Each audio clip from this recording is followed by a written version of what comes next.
Well, it's morning, friends, folks. I want to share this with you. It's pretty good stuff. It's called The Wisdom of the World, and it's from this great book here that I have from Wayne Nixon, alias Boatman. The Wisdom of the World. 1 Corinthians 1 and 20. Has not God made foolish the wisdom of the world? Then we have a quote here, very unusual, from St. Augustine. We were deceived by the wisdom of the serpent, but we are freed by the foolishness of God. How can that go hand in hand, right? Okay, here we go. The wisdom of the world would never have chosen a cross for its salvation. The wisdom of the world always chooses a path of obvious victory. It knows nothing of the deeper battles and subtleties of faith. It acts on what it sees on the surface and grabs as much visible glory as it can. It will not wait. It seizes the day. We are not born in that spirit. We are born in the Spirit of God, and the Spirit of God will lead us to the cross. He points us toward eternal realities, not temporary glory. While earthly wisdom tells us to get what we can while we can get it, God's wisdom shows us the reality of eternity that lies beyond the visible nature of this corrupt world. It shows us the resurrection beyond the cross. Those of us who seek true wisdom do not simply desire information from God. We want to know what He is like. We must come to see Him as the source of all truth, and we must take our cues from Him. We shouldn't be satisfied with Him just telling us what to believe. We need to see it in action. What is His wisdom like? What would He do if He were clothed in human flesh? God has given us the answer, of course. We can examine the wisdom in Jesus, which led Him to death for the greater good. What He did is, in surrendering to the cross, was absolute foolishness in the eyes of the world, and it still is.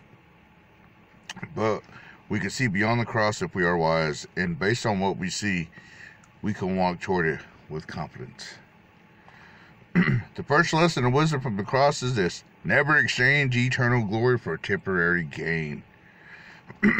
Jesus forsook the temporal world.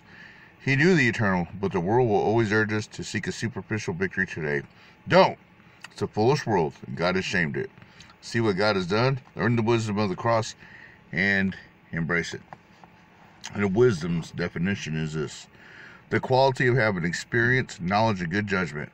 Foolish is lacking good sense or judgment, unwise. Just foolishness to give into what the world has to offer, because all the world has to offer is death. The wages of sin are death, and that's what the world is. But if you follow the Most High God, know that Him going upon the cross of Calvary is your salvation that will save your soul. That's all you need. All about Him in heaven, on earth, and under the earth. Under the earth is hell. Even demons. Lucifer himself has to bow to Almighty and the Dakala clutch of Jesus Christ. He's the only way unto God the Father. And once you believe, the holiness of the Spirit is going to come into your heart, mind, soul, and strength. You're going to have everything you need as a warrior, as a servant, as a messenger, as a child of God. And you must be as a child to enter into the kingdom of heaven. And the devil even came to the Lord after he fasted 40 days, and he offered him the world, and the Lord rejected it. Why? How do you want me to rule this whenever my Father made it in the first place? Which really, Christ is the Father, and He made it in the first place. That's how deceiving the devil was trying to be.